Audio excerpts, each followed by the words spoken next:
Hello everyone, this is Professor He. Nice to see you again. The topic of this task is about the methods to increase the efficiency of Rankine cycle. Steam power plants are responsible for the production of most electric power in the world, and even small increases in thermal efficiency can mean large savings from the fuel requirements. Therefore, every effort is made to improve the efficiency of the cycle on which steam power plants operate. The basic idea behind all the modifications to increase the thermal efficiency of a power cycle is the same. Increase the average temperature at which heat is transferred to the working fluid in the boiler, or decrease the average temperature at which heat is rejected from the working fluid in the condenser. That is, the average fluid temperature should be as high as possible during heat addition and as low as possible during heat rejection. Now, let's observe closely three ways of accomplishing this for the simple ideal Rankine cycle. The first way is to superheat the steam to high temperatures. The average temperature at which heat is transferred to steam can be increased without increasing the boiler pressure by superheating the steam to high temperatures. The effect of superheating on the performance of vapor power cycle is illustrated on a TS diagram in Figure 11.6.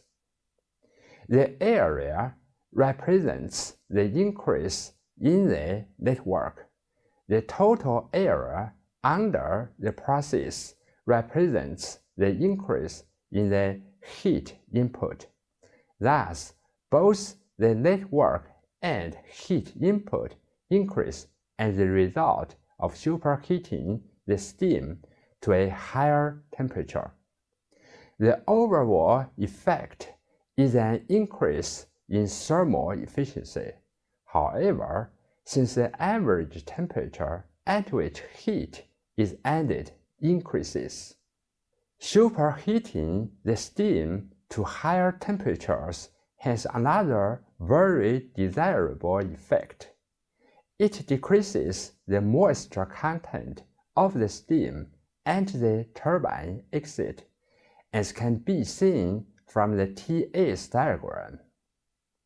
The temperature to which steam can be superheated is limited. However, by metallurgical considerations, at present, the highest steam temperature allowed at the turbine unit is about 700 degrees centigrade. Any increase in this value depends on improving the present materials or finding new ones that can withstand higher temperatures. Ceramics are very promising in this regard. Another way of increasing the average temperature during the heat addition process is to increase the operating pressure of the boiler, which automatically raises the temperature at which boiling takes place. This, in turn, raises the average temperature at which heat is transferred to the steam, and thus raises the thermal efficiency of the cycle.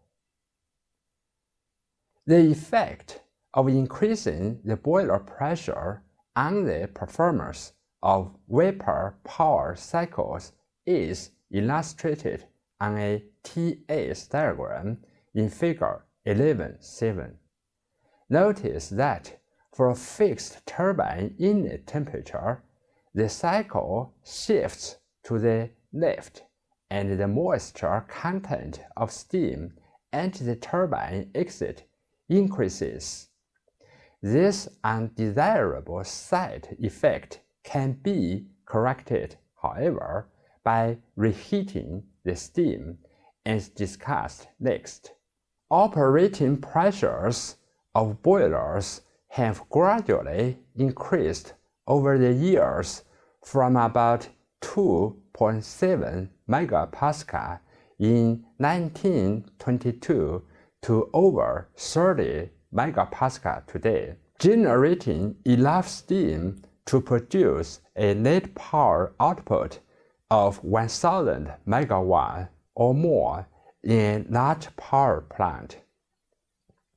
Today, many modern steam power plants operate at supercritical pressures and have thermal efficiencies of about 40% for fossil fuel plants and 33% for nuclear plants.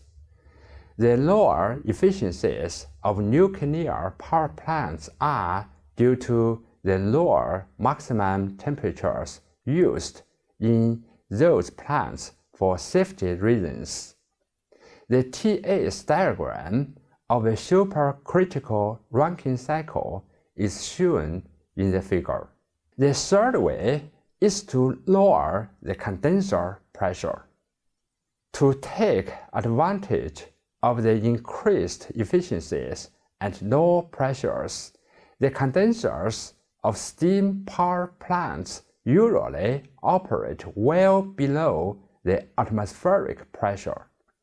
This does not present a major problem since the vapor power cycles operate in a closed loop. However, there is a lower limit on the condenser pressure that can be used. It cannot be lower than the saturation pressure corresponding to the temperature of the cooling medium. Steam exists as a saturated mixture in the condenser and the saturation temperature corresponding to the pressure inside the condenser. Therefore, lowering the operating pressure of the condenser automatically lowers the temperature of the steam, and thus the temperature at which heat is rejected. Consider, for example, a condenser that is to be cooled by a nearby river at 15 degrees centigrade, allowing a temperature difference of 10 degrees centigrade for effective heat transfer. The steam temperature in the condenser must be above 25 degrees centigrade. Thus, the condenser pressure must be above 3.2 kilopascal, which is the saturation pressure at 25 degrees centigrade. The effect of lowering the condenser pressure on the Rankine cycle efficiency is illustrated on a TS diagram in figure 11.8.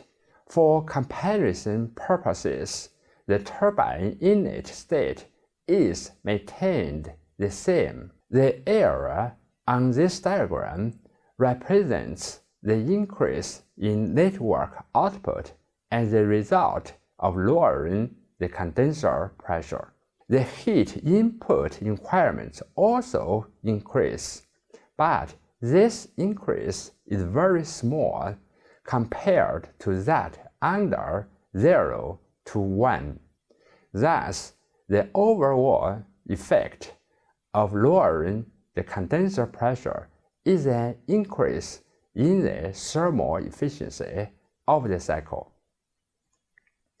Lowering the condenser pressure is not without any side effects. However, For one thing, it creates the possibility of air leakage into the condenser.